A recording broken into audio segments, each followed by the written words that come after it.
911, what are you reporting? I got a strange going on out here. Something just killed my dog. Something killed your dog? My dog went flying through the air over the tree. I don't know how it did it.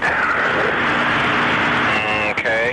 Damn it, I'm really confused. All I saw was my dog coming over the fence, and he was dead when she hit the ground. I didn't see any cars. All I saw was my dog coming over the fence.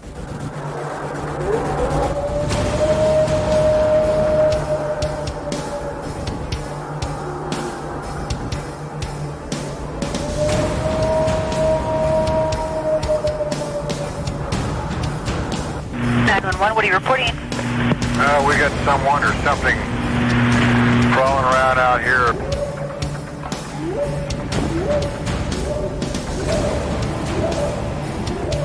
Did you see what it was? It was standing up. I'm out here looking through the window now and I don't see anything. I don't want to go outside. Jesus Christ, you better... Sure. See ya! Hello? Get somebody out here. What's going on now, sir? That son of a bitch is about 6'9", I don't know. Do you see him now, sir? Yes, I'm looking right at him. Uh-oh.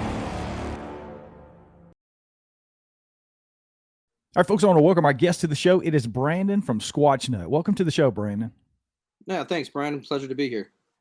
I'm glad to have you, man. So let's get right into it. Let's talk about, first and foremost, people are probably saying, what is Squatch Nut? So why don't we start there and tell everybody kind of what got you interested in Sasquatch in the beginning and what is Squatch Nut? Yeah, so I've been intrigued by Sasquatch or Bigfoot ever since I was a little kid. I can remember when I went back to Tennessee to visit some of my family members and my grandpa, I was probably 4 or 5 at the time. He gave me this he loved Ford pickup trucks, right?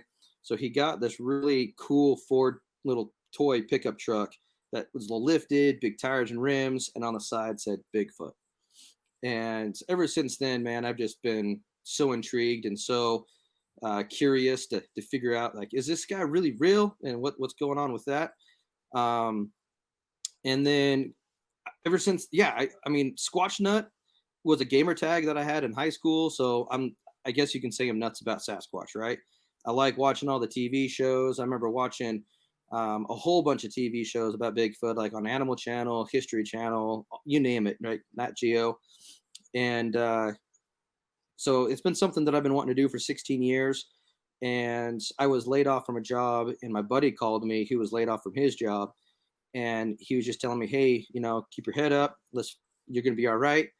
And he told me that he got really depressed, and this guy's just got a heart of gold. And he basically just kind of told me that he just didn't want to, he thought the family would be better off without him and just have the money. And I said, dude, that's not true. My dad actually took his life 3 years ago. And so that has a special place in my heart. And I said, let's do something together that if it takes off, awesome. And if it doesn't, it's just really fun. And we maybe help out a few people. And so we started Squatch Nut. And so we got a website up and going. We're working on an app right now. And if you're nuts about Sasquatch, if that's like, I want to learn more, I watch it on TV, I listen to these sweet podcasts, whatever it may be, you're nuts about Sasquatch, you're a Squatch Nut. And then it's also about releasing your inner Squatch. Like I was, telling you a little bit earlier, is when I'm out in the woods and I'm hunting, and I hunt every year, and I go 20, 30 miles back in there, it's my time. It's me time. And I want to be away from everybody. I want to be disconnected from everything. And I want to be just left alone, right? I'm out there foraging. I literally will go out and I will shoot my own food, and I will eat my food, pick my food, huckleberries, love huckleberries. So that's my inner Squatch, right? And so I think everybody has an inner Squatch. It's like an inner Neanderthal, if you will. So that's what we're kind of aiming for. You want to just hit everybody. I got you. So let's talk a little bit about some of the experiences that you've had while you've been out in the woods. I know you were telling me beforehand, you spend a lot of time out in the woods. Like you said, you go out, you hunt, you fish, you take your boys out, and you guys are literally bathing in the creek like a Sasquatch, right? So Yeah. Have you had experiences out there? Can you tell us a little bit about some of the things that have happened while you've been out looking for these things? Yeah, absolutely. So I've had a couple of experiences, and I can tell you one is we use horses when we go way back in. And I remember this one year, and this was over kind of on the eastern Idaho, up by Wyoming, Jackson Hole area. And we would ride the horses in 10, 15 miles. And it was not easy terrain. to tell you the least. And I can remember we walked into this like grove of aspens, right? And it was super pretty, fall time. The leaves were changing. It was just that magical time of year. And we started kind of noticing that a lot of these aspens that were like literally like this big around were all broken in half. And the top ends were forming like a huge teepee, if you will. Now, if anybody knows aspens and how strong they have roots that just go out, and they don't go deep. They go out and they just cover a vast area, right? But when you go to break it and they're so wet, you literally can bend it in half without it ever breaking. So something's got to be strong enough to be able to break those. Now, I've had some people say, it could be snow machines. Okay, whatever. But the TP, really? Someone's going to come back here 30 miles and make a huge TP fort out of it? I doubt it. We've had like rocks thrown at us. I've heard howls at night, and I've been hunting my whole entire life, and I'm 39 going on 40, and I've been hunting since I was 11. And in the backcountry of Wyoming, up there towards Grays River, you name it, I've done it. And there's howls that I've heard that I'm like, there's no way that was an elk, a wolf, a bear, a coyote, whatever. You can't explain it. I know we've had knocks. I've knocked on trees before when I'm actually raking, and I know no other hunters in there. I know that for a fact because it's a deep, deep black, pocket of timber, and it's hard to get in there. It's steep, and nobody likes to get into that stuff. And I'm sitting there and I'm raking with a stick on the tree, and I'm hitting it, acting like a bull elk who's in rut. And all of a sudden I start hearing the knocks come back. So, yeah. So, yeah. Let's talk a little bit about a couple of things. You mentioned taking horses in. I just talked to Ron Moorhead yesterday, and I'll have that out as we record this. It's like the 16th of January. I think that's going to air on the 20th. And I've had Ron on the show before. We've talked about the Sierra Sounds at length. And that was one of the things that came up on the show with Ron is they were taking horses and pack mules in. They were like 8 or 10 miles back into the sticks, right? And one of the questions that somebody had submitted, one of the listeners had asked me to ask Ron was, did they see anything weird going on with the horses or the mules when these things were around and all these vocalizations and things like that? And surprisingly, when I asked Ron the question, he said no. He said they would go out at times and leave the horses and mules tied up. They would come back to find footprints, 3 or 4 sets of footprints around the horses, and there was nothing there. Did you guys ever have that when you were out in where you guys were, when you're taking the horses out? Did you have weird behavior with the horses when these other things were going on? So we had 2 instances, which was really, really weird. We would put them up either time on a tree if the tree we had what was a line that we would. Hold on, you froze up there for a little bit. So let's start back at the. Sorry. Oh, you're good. Your internet froze for a minute. I don't know what happened, but let's just start with after I asked the question and just go into it from there. Yeah. So we've actually had a couple of encounters that were really kind of weird that we can't explain. And when we're back in there, we will either find a tree that's got a pretty thick limb that we can tie the horses to, just put the reins and wrap it around, obviously, so they don't go anywhere. Or what we will do is we have a line that we will go from one tree to another tree, and we will have them kind of just roam back and forth, so then that way they can eat. Does that make sense? Now, I can't remember the name of it. I know there's a lot of people out there who might know what that name is. I can't remember the name. But there was one time we were camping, and it was probably 2 o'clock in the morning. We had them tied up, and we had them on that line where they could get down and they can feed and whatnot, and but not able to move a lot, but they can go back and forth, kind of like a dog on a leash, if you know what I'm talking about. Yeah, like a runner set up for a dog. Exactly.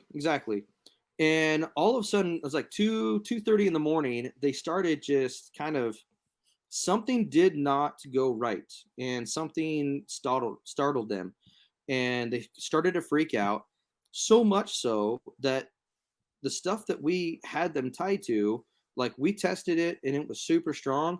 Both of them had to have pulled it. They pulled it off and they were running down the road.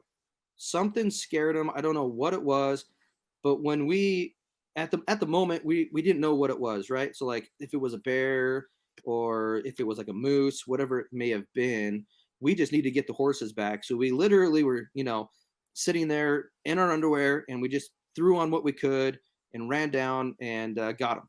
And had to jump in the truck, obviously, to go down and catch him. My brother jumped out, was able to get him, and then we walked him back.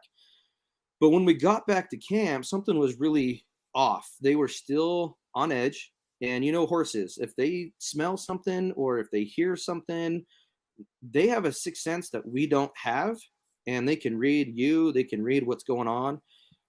They still were not like at ease and relaxed. And there was like a really foul odor in the air. And I'm thinking, okay, well, maybe they got so scared that they just had to go to the bathroom.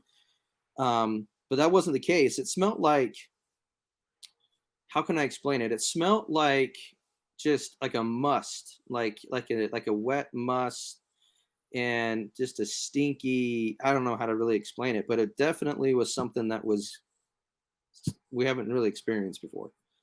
The other time is we were camping, we tied them up, left them overnight, and we came back and kind of the same thing. There was branches broken, things on the ground that just weren't right. They were still there.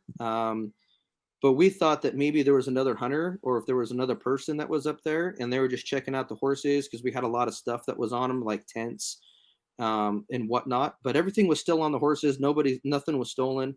Nobody messed with them. But you could totally tell that something was up there and was by the horses. And they were ready to go. They wanted to come home. And literally when we unhooked and we untied them, got on the horses, and we went back home, I think we made it back in like an hour, 45 minutes in 10 miles downhill because they were running the whole way. Like they did not want to stay. So those are just two of examples that I have. Let's talk a little bit about the howling, the vocalizations, the tree structures, and the knocks, right? That's something that comes up almost across the board when you're talking to people that are out doing investigations and looking for Bigfoot and sometimes just out hunting in the woods. We've had so many weird things happen here on the property here in North Carolina where I live that I found what looked to be tree structures, what looked to be X formations, what looked to be these fulcrum type deals, teepee structures, and the vocalizations. We've heard Ohio howl type vocalizations. I've talked about it on the show plenty of times. So that's nothing new for anybody. But it's always fascinated me with the tree knocks. That's one of the things people ask me over and over. Have you heard tree knocks? No, I've heard knocks, but I think it's like these pileated woodpeckers that we have flying around here. I don't think it's Sasquatch related, but I have heard some weird things just recently with what sounded like somebody snapping branches and like this bipedal footsteps walking up 50 yards from the house back here. So we continue to have these weird things, right? And I've talked to so many people who have experienced the tree knocks and the rock throwing and all these things. Let's talk about the tree structures in particular, right? Mm-hmm. If these things aren't just deadfall, because I go back and forth with my own brain, and I've even considered recently, people reach out to me often because I post about this and they've asked, can we come investigate on your property? I'm a little apprehensive about that, but I've honestly thought about maybe doing that this summer and having people and hosting some investigations on the property so other people can see this stuff besides me, because I want to see those answers for myself, right? But in particular with the tree structures, what do you think they are? In your opinion, this is obviously subjective, right? If these things are making these kind of structures, what do you think is behind them? Do you think it's some sort of a warning? Do you think it's something that lets other Bigfoot in the area know where things are? What are your thoughts on the whole tree structure thing? Honestly, to tell you the truth, when I look at the structure and how they're designed, it looks like a shelter. It looks like something where somebody can go in and get away from the elements. Now, literally, Idaho and Wyoming, we have high elevations. And in the wintertime, or even in the summertime, when we have some of these thunderstorms come through, winds can get up over 100 miles an hour. And when that rain hits you at 100 miles an hour, it hurts. And things are being chucked at you. There's branches, there's bushes, whatever you name it, the wind is just howling, right? So the structures that I see, I mean, in my opinion, they look like a shelter.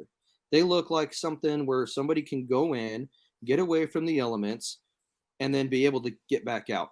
Because it's not like one pole here and then another pole here and then a pole and a pole where there's a huge gap in between. They're literally layered on top of each other, forming this. What do you want to call it? I think it's a shelter. That's my opinion. So let's talk a little bit about the tree knocks, because that's the other thing that often comes up. Doug Hychek has asked me about that in the past. All the stuff that we've had go on the property. That's one of the first things people say, are you hearing tree knocks?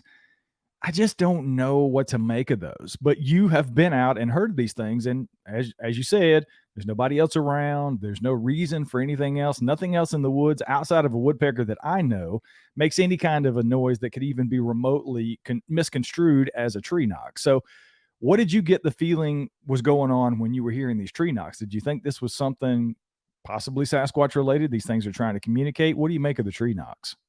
Well, I could tell you, I mean, let me just explain, I guess, what kind of happened. When I would do it, it would come back. And it would almost kind of repeat what I was doing. And in a way, it seemed more intelligent than anything. So something I felt kind of was either communicating or was mimicking or something, because when I would do it, it would come back and almost be exactly what I did, if that makes any sense. Now, then I say that, oh, it could be an echo. Well, it wasn't an echo. I know what an echo sounds like. And I honestly kind of felt like it wasn't some sort of a communication, if you will. Either, hey, I'm here, or like, don't come down, or whatever. But I could tell you right now, when that was happening, I did not go down in. I went completely around. And I was like, whatever's down there, I'm just going to leave it alone. Whether it be a hunter, because that's etiquette, right? Don't want to go down and mess up somebody else's setup. But at the same time, it's like, all right, like I'm doing these knocks and they're coming back and it's sounding just kind of like what I'm doing, and they're mimicking what I'm doing. I mean, it's not a woodpecker, I can tell you that. And so I think that it was some sort of a form of like, hey, I'm here. Well, I've talked to Carter Bouchard in the past, and I talked to Carter earlier today. He's going to come back on the show. He's written another book. He's written The Evidence of an Enigma 3, Sasquatch Evidence of an Enigma 3. So Carter will be back on the show at some point in time in the future. But one of the first times Carter and I ever talked, he talked about some things when he was in the woods, and he was in a group of people. And as people would leave the group, 1, 2 at a time, they would hear knocks that was sort of what he considered to be simple math. As people would leave, they would hear, if 2 people left, they'd hear 2 knocks, and then they would hear later on, okay, 3 knocks because there's 3 people left. So his theory is that at least in the area he's in, these things might be communicating and letting them know, hey, there's 5 of these guys here, watch out, they're here, then there's 2 leaving, and so on and so forth. So he's really giving them a lot of credit, in my opinion, to what these things might be. Yeah. Now, that's his interpretation. It's obviously subjective, but that's what Carter believed was happening. So the tree knocks have always fascinated me, but I think it's one of those things I've talked about in the past. Like Finding Bigfoot was one of those shows that really put that out there in zeitgeist. That was one of the things. You go out in the woods and you yell and you scream and you howl and you beat on trees. And if you get something in return, that to me is way more credible in a way than just hearing it, right? You're on your porch and you hear something in the distance or whatever, 2 or 3 knocks, and then it's over. But if you're having what you believe to be sort of an interaction with these things, either mimicking you or returning your knocks, then that's something altogether different, I think. As far as the vocalizations, you mentioned a howl. I know it's kind of difficult to describe because I've tried to do it for myself. Some of the times I've heard things here on the property. But as closely as you can you have you heard anything that sounds similar, maybe out there on the internet, or are we talking like Ohio howl kind of sound? Can you sort of describe the vocalization? Yeah. So let me just kind of like put this into a little bit more of a perspective.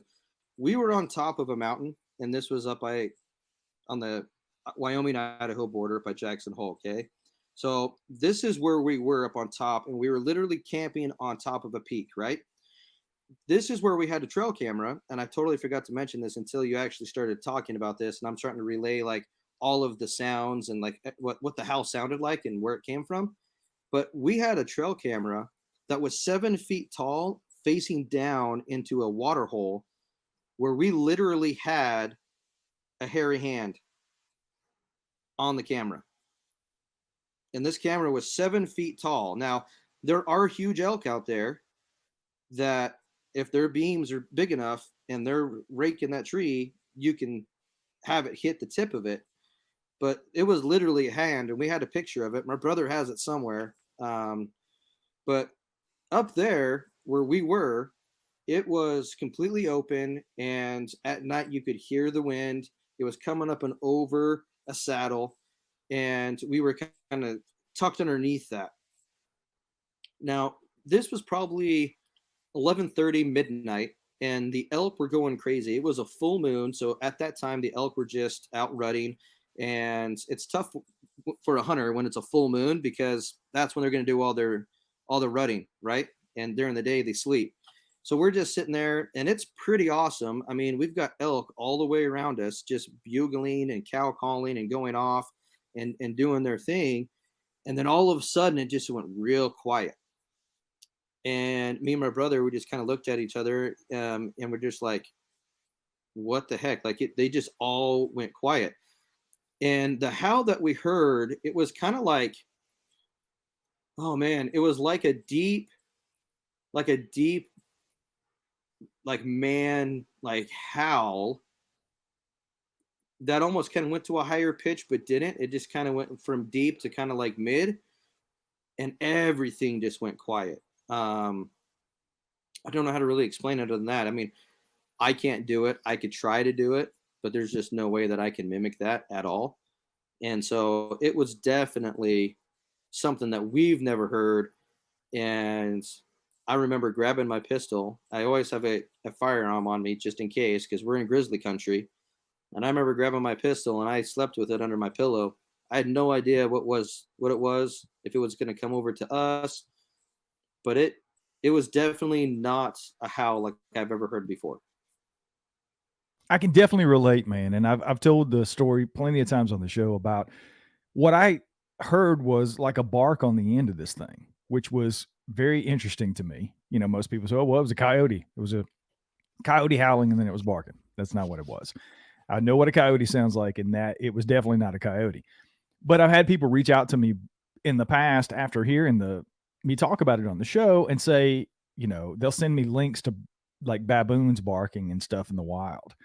And it sounded similar to that, but just it wasn't as incessant as that. And it was a little bit different, and it was very quick. So I don't know. The vocalizations, man, have always just fascinated me, along with the tree structures and the other stuff. Are you finding any other sign up there other than what you've already talked about? Any footprints or anything like that?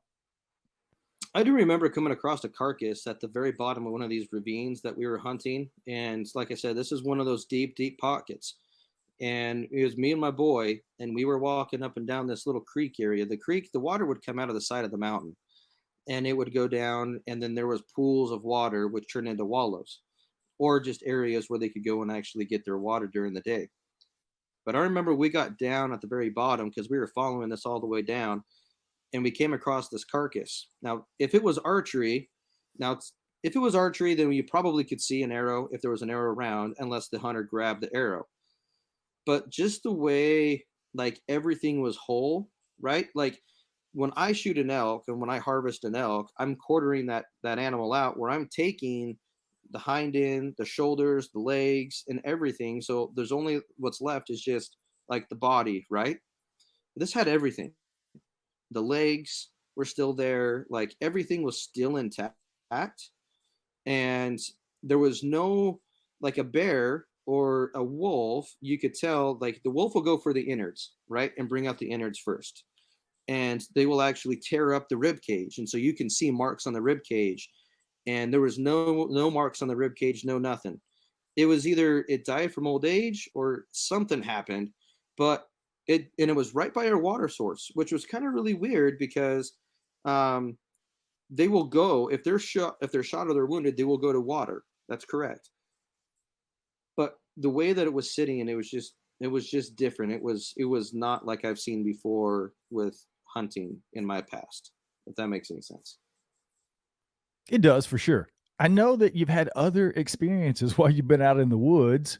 So why don't you talk about some of those other more interesting experiences or weirder experiences that you've had? So the UFO ones, is that kind of what you're talking about? Yeah. So actually, the first experience that I had, it was actually not just me, but my family experienced the whole entire thing as well. And at the time, we were living in Wyoming, and we had 5 acres and beautiful, beautiful skies. So if anybody knows where Bedford, Wyoming is, you know that that's God's country, and it's just absolutely gorgeous. Our house was nestled right at the bottom of a big, big mountain, and it was summertime, 60, 65 degrees out. And as kids, we like sleeping on the trampoline. So we decided that we were going to all go onto the trampoline and spend the night as a family and sleep on the tramp. My family was inside the house, and I was outside getting all the blankets set, getting all of the things ready, getting the beds prepared and all that, when I noticed a really large, bright light over the mountain, right above the mountain peak. And I was like, that's really bright. That's not the moon. It's not big enough to be a moon. It's definitely bigger than one of the planets. And it was just staying right there. And it wasn't moving. It would just hover, if you will. So I sat there for a couple of minutes watching this thing because I've never seen it there before, ever. And then it started to slightly move just across the horizon. I flipped out. I ran inside and I said, you guys have got to see this. This is something I've never seen before. Like, what the heck is this? Sure enough, my family came running out, and we were on the back porch, and we saw this thing, and it was going across the sky very, very slow across the top of the mountain. And then all of a sudden, it went completely the opposite direction as fast as you can think. It just went whew, gone. We all witnessed it. It was weird. I can tell you, we didn't sleep on the trampoline that night. I can't say that I So- would blame you for that. What other have you had other experiences where you've seen UFOs? So out in the woods and whatnot, don't really spend a lot of time looking up at the stars or anything like that. There was one time that we were sitting there, we bivvy in, and we don't sleep in a tent or anything. It's all under stars. We can remember that we were sitting there counting satellites and just thinking, man, there's so many satellites up there in that atmosphere. Like, they've got to hit each other. We're just having that conversation. There's thousands of these satellites, right? And I remember we saw one, and it was not a satellite, and it changed directions and where it was going multiple times, and then it would just fade away. There was another time that we were living in Post Falls, and I have this on camera, where all of a sudden it was just about dark, and the sun was going down, and we see this bright, bright, bright light hovering in the clouds, and it was there probably 5-10 minutes, and all of a sudden it just started to slowly kind of move to the right, and then it faded away. Didn't go into the clouds, it just faded away. And I have it on camera, and I still don't, to this day, have no idea what it is. My boy was out here in the backyard, live in Caldwell, Idaho now, and he was playing hide and seek with his friends, and it was pitch black. They do it in the dark, and he was sitting on the back of the boat. We have a surf boat that has the deck on the back, and he was laying there, and he was just staring up at the sky, and he noticed that there was this bright light, but it was like a dot with a circle around it, and it was rotating, and it was moving across the sky ever so slowly. So he got his phone out, recorded it. It got pretty good. Like, it's kind of, bouncing, but you could totally tell that it was some sort of a craft. And 6 days later, we were reading that NASA came out and said that this item was actually seen across the nation by multiple people, even across the world. And they're saying like it could be a huge station, like a space station of some sort, like where people were living on it. They have no idea what it is. And my boy was able to catch it on camera, and we have the video to this day, and it's super weird. Yeah, it does sound very interesting. I'd love to see the videos. Let's Yeah. talk a little bit about, we're talking about UFOs. We started talking about Bigfoot. I'm fresh off of my conversation yesterday with Ron Moorhead. So let's talk a little bit about the possible connections, right? Because Ron makes no qualms about, he thinks there's some sort of connection with Bigfoot and UFOs. Like he thinks they're created by alien beings, the light beings, as he calls them. I'm not so sure I'm there. I'm more of a flesh and blood. This has got to be an ape in the woods, but you can't hear as many stories as I've heard from people just like you who have had very weird encounters that have orbs, they have where they've actually seen craft, and there's Bigfoot involved. So again, purely speculative. I know I'm putting you on the spot here, but what do you feel about the Sasquatch phenomenon in and of itself? Do you think this is just a flesh and blood creature? Do you think there may be more to it? What's been your experience in looking into this, and where are you on the whole possible UFO connection with Bigfoot? So there's a link that I'll send you, Brian. And I'm a religious man. Okay. I do believe that in a higher power. I believe we have a creator. I believe that there's stuff up there or even out there in this universe and this world that we still haven't discovered. And I think there's still things that are there that aren't meant to be discovered quite yet. And what I mean by that is, if you read Genesis 14, it talks about the curse that Cain was given by God for killing Abel. Now, this curse was, he was given a mark, and to live on the earth for all his days, him and his descendants, as a beast in this mark, and he would never be killed.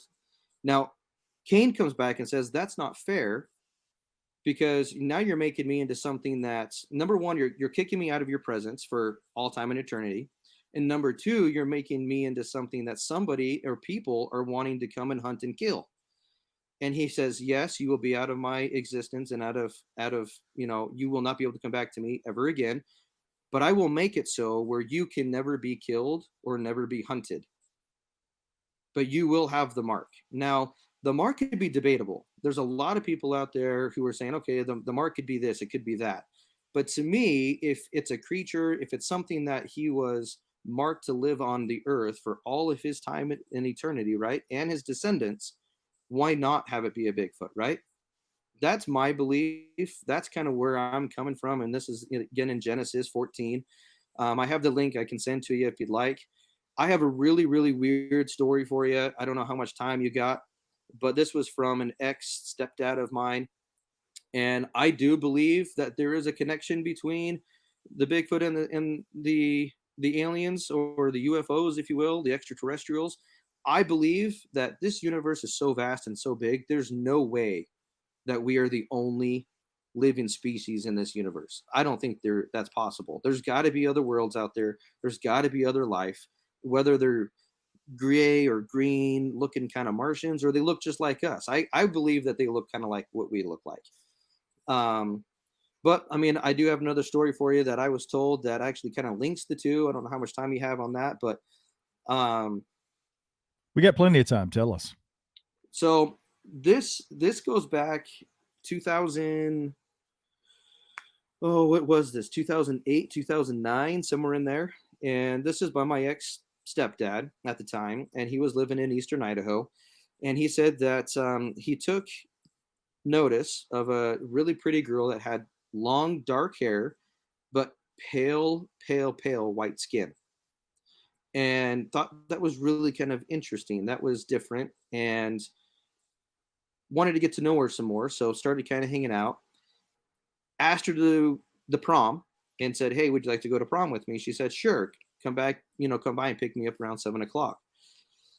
Went over and picked her up. And as he knocked on the door, the mom answered, and she was wearing these really big glasses, like really big sunglasses. And he noticed in the background these like whiskey barrels, if you will, that he's never seen before. Like he said like the best way to describe it was like a whiskey barrel, if you will. And the dad was upstairs, and she said, "Hey, sorry that you can't meet the dad right now. He's upstairs and he's doing something. He's getting ready or whatever. But have fun. We'll see you later tonight." So he's like, "That was kind of weird, like why are you wearing sunglasses at 7 o'clock at night inside of a house and those whiskey barrels? Like I have no idea what the heck those were. I've never seen those." And they were having fun at the dance. Got to the dance, and they were just dancing away, having a good time, and got done. Started to drive her back home. And now this is his story. Just remember, this is just the story that I was told. He then remembers her coming and saying, "Hey, Randy, I would like to tell you something. We're not from this earth. We're not from this planet. We're actually here from another planet. And we're here to protect you from other aliens or UFOs or extraterrestrials, whatever you want to name it, from coming down and wanting to kill the human race. And we actually want you as a human to partner up with us because we need to have human partners." And he's like, "Yeah, right. You're not telling the truth." It's just, "No, I'm dead serious. Like, if you want, I'll drive you to Island Park and I will show you where our spacecraft is parked. And then right now it's got a, whatever you want to call it, where the spaceship will actually blend in with the surroundings, like the mirror, whatever it is." And she goes, "But I'll take you there." He's like, "Sure, whatever. Like, you're just pulling my leg. Like, I'll go and I'll just go until, how far you want to go until you want to start telling me that this is all a prank." So it's about an hour and a half from Idaho Falls to Island Park. If anybody knows how to get, lives close, it's not an easy drive. So they're about halfway, and she's still going. She's still saying, "Yeah, we're here to protect you. And we're like, my dad, the reason why he didn't come down is because he wasn't in his human form yet." And so those whiskey barrels that you saw, it's a fluid in there that helps us to transform from our bodies to look like humans. And he's like, "Yeah, right." So they started getting closer. It's about 10 minutes out. He's like, "Okay, like, are you serious? Because now I'm starting to get really creeped out. Like, you haven't changed your story. You're really dead set on you being from a different planet and you're here to save us."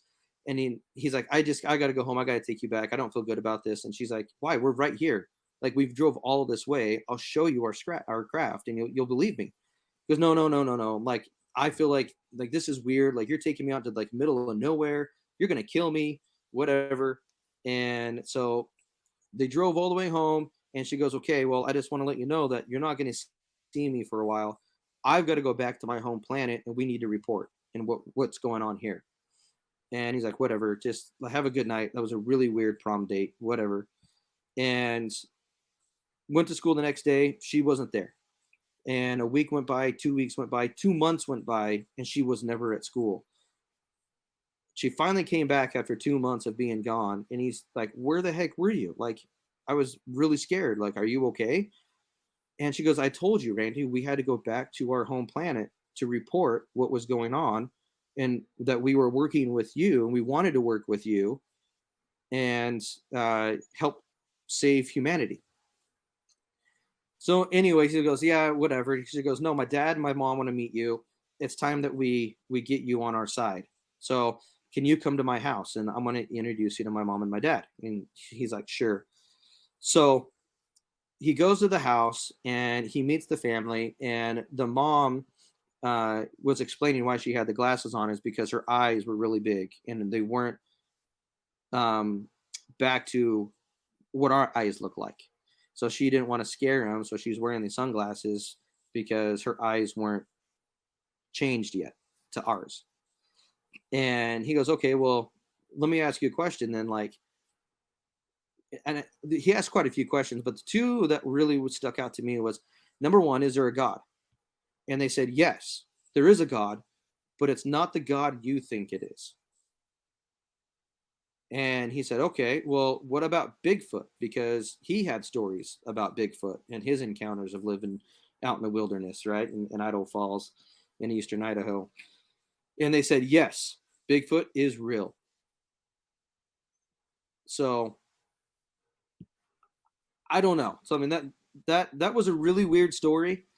When we heard it, and he says that there's even times that he'll notice a UFO is following him at night, and he knows it's them, just making sure he's okay.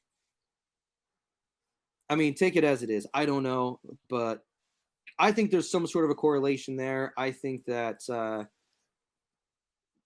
there's more to it than we probably can comprehend. I can only imagine what he might have been thinking on this car ride, but God, I think if I'm 10 minutes away, I'm going to push through and I'm going to go take a look at this craft. Did he ever tell you afterwards, or did he ever share that he had regrets for actually not going and looking at the craft after that happened?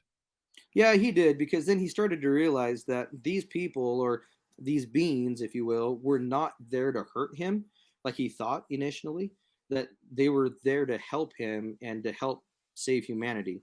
So he did regret not going to actually look at the craft. But from that moment, after meeting the family, he knew that it was true. He knew in his mind and everything, he knew it was real. Wow, that's a crazy story, man. I appreciate you sharing that. So let's shift gears a little bit back to Squatch Nut. Let's talk a little bit about that. When people head over to the website, they head over and check out the YouTube channel. What are they going to see? What can they expect when they go check it out? And I want you to talk a little bit about what you guys are doing with some of the proceeds and what that goes to benefit. Yeah. So right now, when you guys go to our website, you're going to be able to see that we have over 450, almost 500 different products, and that is all tailored. And we want to make sure that we're just making sure that we're including everybody when it comes into it. So you can find hats, hoodies, coats, shirts, socks, even underwear, whatever it may be. There's different logos of the Sasquatch. Now, I will tell you the thing that makes my Sasquatch different compared to everybody else's Sasquatch, and I'll tell you why I made it different, is if you can tell, let's see here, in the middle is the state of Idaho, in the middle of his legs. So when people see that, I want them to kind of say, wow, that's really cool. I'm a part of that, and I'm a Squatch Nut. I have a really cool video of this. One of my customers who sent me this hat, of one of the hats is a Squatch Nut playing golf. And the kid's probably 9, 10 years old. And he's like, I love this hat. I love being a Squatch Nut. I'm a Squatch Nut. And it's not something like that. You're being a part of something, right? So when you go to my website, you're going to find all of that product. You're going to be able to find reviews. You're going to be able to go on and see the partner websites, the different businesses that we're working with. So you can click on their websites, go see what they're all about. We're working on an app right now, so that should be coming out hopefully here pretty soon. So that way it's more, accessible by mobile. We're noticing that 60 to 70% of all of our viewers and our visitors are mobile. Desktop's almost non-existent anymore. So we've got that going on. We've got a lot of cool things going on in the future that I'm working on as well. And right now, something that we're really proud to be a part of is we have joined forces with a nonprofit, and that is Outfitters for Hope. And what we're doing is, with every purchase that is made on our website, we are donating 5% of all of our net proceeds to this organization. And what they specialize in and what they really want to do is they want to focus on changing and making a difference in a kid's life who's suffering either from a life-threatening illness, or they're actually children from a fallen hero. And what they're going to do is they will take them out on either a hunting or a fishing excursion to be remembered. And they will go out and try their best to make it a positive influence, to say, hey, you've got this. Partnered up with a couple of people that are going to be helping with it. One of them is a gentleman that actually is from the Outdoor Channel who does a lot of hunting, loves giving back, and he's going to film for the families because unfortunately some of these kids don't make it. So when they have a film that the family can go back and reflect on, that really means something to them. That really helps them remember just that moment that they shared out in the woods, because I think that you can really agree with me, Brian, that when you're out in the woods and you experience something that's something that you just can't experience out in the real world, if you will, that means something to you, right? And that's something that is always going to be with you forever. So that's what we want to do, is we want to make sure that we're doing everything we can to give back to our community and to make a difference into these kids' lives. That's what it's all about. Well, I think it's awesome, man. Everybody can check out the links in the show notes. I will link to everything that Brandon talked about. You guys go over and check out Squatch Nut. Help support something that's really doing a lot of good in the world today. Brandon, I appreciate you coming on and sharing your stories, man. I've had a blast talking to you. Well, I appreciate the opportunity, Brian, and same with you. I listen to your podcast quite a bit, and I can tell you right now that I find it enlightening and very entertaining. So thank you. They say you don't gotta go home, but you can't stay here.